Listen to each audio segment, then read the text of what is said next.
Hi there, I'm Ginny of the YouTube channel Finicky Reader, and I'm going to be taking part in the Diversathon. From what I understand, someone made a video complaining about the push towards diverse books, and 4 great YouTubers, rather than getting their rant on, did something positive.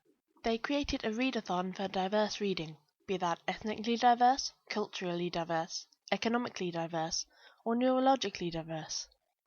That was the first Diversathon. This latest one is on the 22nd to the 29th of January, and I'm going to be reading ethnically diverse books, because that's one place I really fall down. What I'm really looking forward to is seeing what everyone else reads, because I don't really know where to start when it comes to reading outside my comfort zone.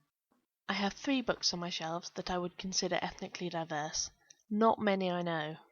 Luckily, I was able to find 10 books on my library's Overdrive collection to bulk it out. Don't get me wrong, Warwickshire Library's Overdrive isn't that great either. It took me a while to find those 10 books, and I scrolled through pages of white faces in the fiction tag and didn't find anything.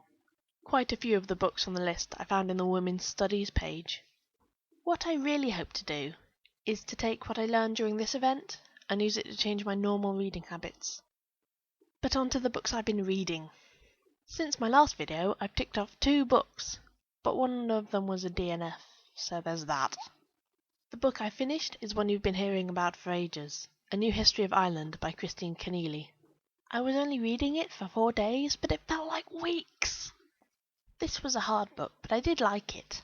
It covers 1500 years, so there's a lot of things that aren't explained in too much detail, and about a third of it is dedicated to the last 100 years, but it really helped me understand the problems they famously had.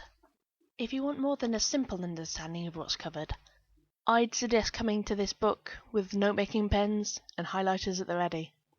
If I had one problem with this book, it would be how much it expects you to keep in your short-term memory at any one time. To follow the writing, you not only have to process what you've just read, you also need to keep in your mind all the facts from the last page, and there are a lot of facts covered in a very short time. Maybe that's just a problem I have. Maybe that's something you get better at as you study history. All I know is I kept having to read back to figure out who was on which side and what all the acronyms meant. But over the next few weeks I'll be reading other Irish history books, mostly centred around the last 100 years, so this was a really great groundwork. The book I didn't finish was Food, a Love Story by Jim Gaffigan. Jim is a comedian more than a writer, and it kinda shows. He spends the whole book telling you about the food he loves. And that was the problem. It just felt like a list of things he then fawned over, no ups and downs, and quite self-centered.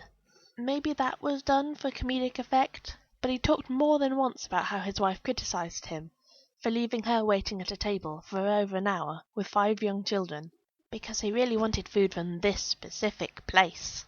He says it like we're supposed to laugh off his putting food over his family, but I just couldn't get over what a dick move it was. I got 3.5 hours through the 7-hour audiobook, and I just couldn't spare to spend any more time listening to him. Maybe it works in a 10-minute comedy bit, but some things don't need a whole book. That's it for now.